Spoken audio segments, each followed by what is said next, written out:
I have one thing in common with all of you who have come for this convocation, which is that this is also my first convocation.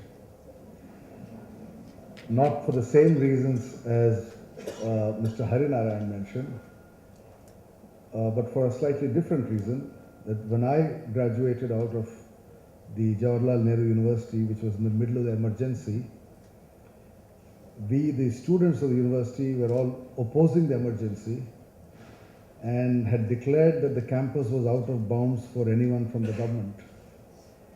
And the convocation could not be held because the Chancellor of the university was the President of India, and we said we will not allow the President to enter the campus.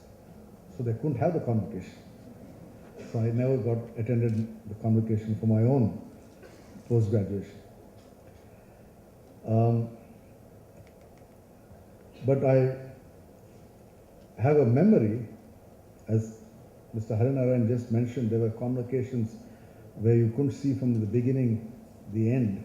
And I have a childhood memory of a great convocation in the landscape gardens of Osmania University, where the chief guest was Yuri Gagarin, the first cosmonaut.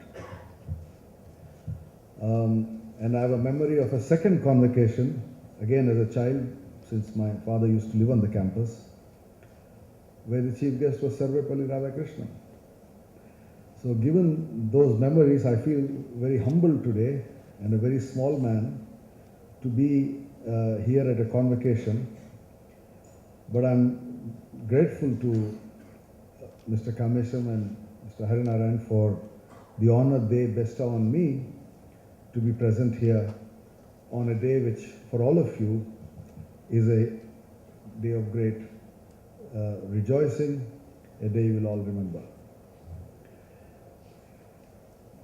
One of the interesting things about Hyderabad is that for the last 100 years, it has developed as a center for education and a center for excellence in education. The Nizam of Hyderabad, when he built the Osmania University and the Nizam College, was one of the early Indian rulers who had a principle of international recruitment. He hired faculty from around the world and therefore attracted students from near and far.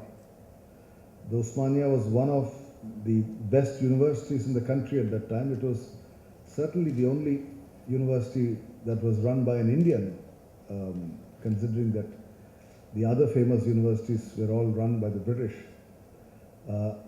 And apart from Banaras Hindu University in the north, Osmania in the south.